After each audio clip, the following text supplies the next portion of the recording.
Why Mr. Monk's Last Case movie was so much darker than the original Monk show.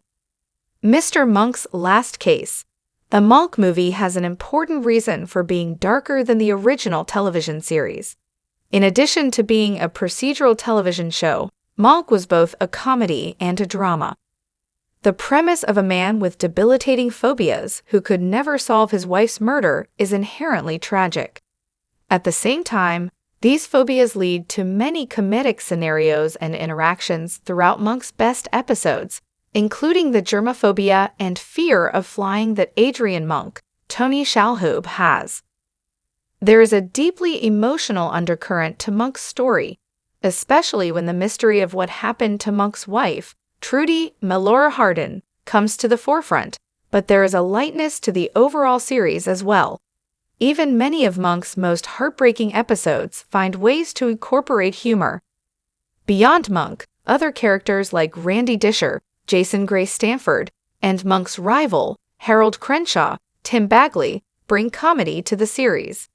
Despite all the familiar characters in Mr. Monk's Last Case, the movie is undeniably darker than the series that preceded it. Mr. Monk's Last Case explored the impact of the pandemic on Adrian's mental health. The COVID-19 pandemic led to a 5-minute Monk episode, Mr. Monk Shelters in Place, which reveals how the titular character fares during such a difficult time as his friends check in on him via video chat.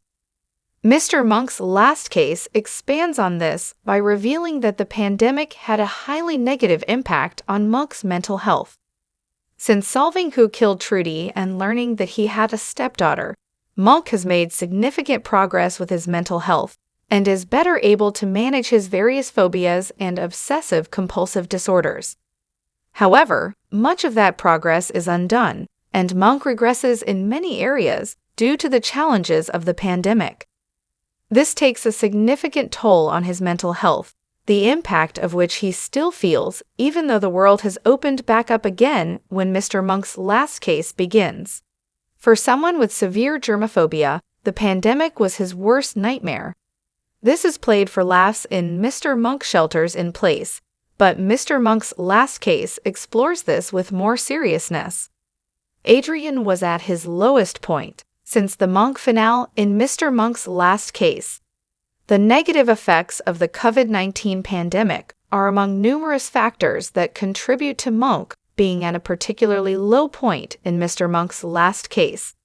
He is retired and missing the sense of purpose and fulfillment that he had from being a former homicide detective and as a private consultant for the San Francisco Police Department.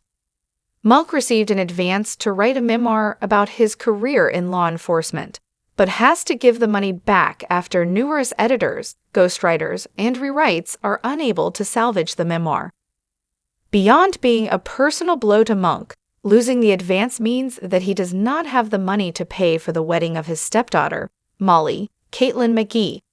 Since learning of her existence and meeting her, Molly has been the most important person in the world to Monk, and he cannot bear the idea of being unable to pay for her wedding. The pandemic, the loss of purpose, and not having the funds to pay for Molly's wedding lead Monk to contemplate taking his own life so he can reunite with Trudy. Mr. Monk's Last Case's main mystery was incredibly tragic and personal to Monk. While the overarching case of Trudy's death in Monk was incredibly personal to him, the episodic cases were generally not as personal. However, the mystery he must solve in Mr. Monk's Last Case is deeply personal, as it is about the death of Molly's fiancé, Griffin Briggs, Austin Scott. Molly's fiancé dying in a bungee jumping accident shortly before their wedding is tragic.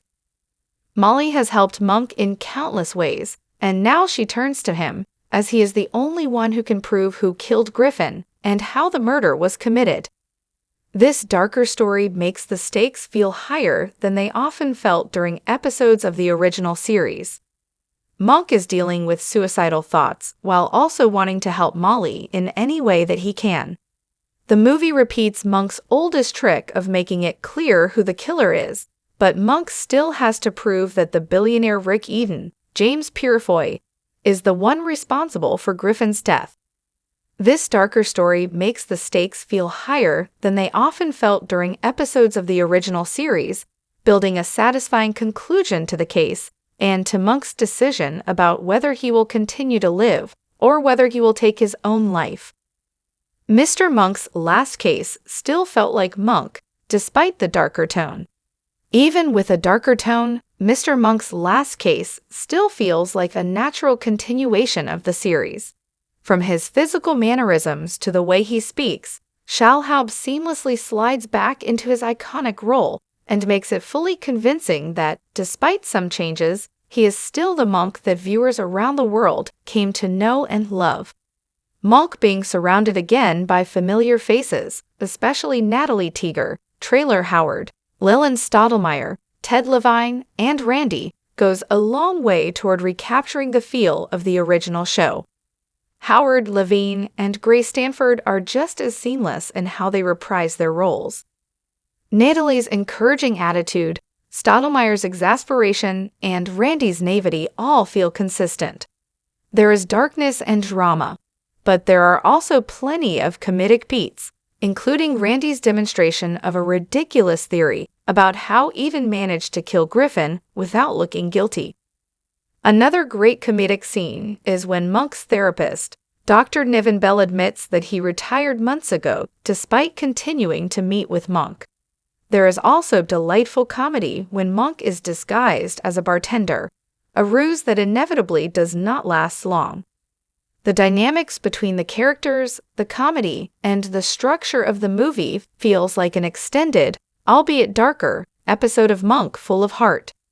The ending of Mr. Monk's last case not only sees Monk solving Griffin's death, but also gives him a new purpose that sets up a potential sequel. The movie proves that Monk's story still works well, even with somewhat of a tonal shift and in a different format. Given this impressive feat, a Mr. Monk's Last Case sequel should happen, regardless of whether it takes the form of another movie or another procedural television series.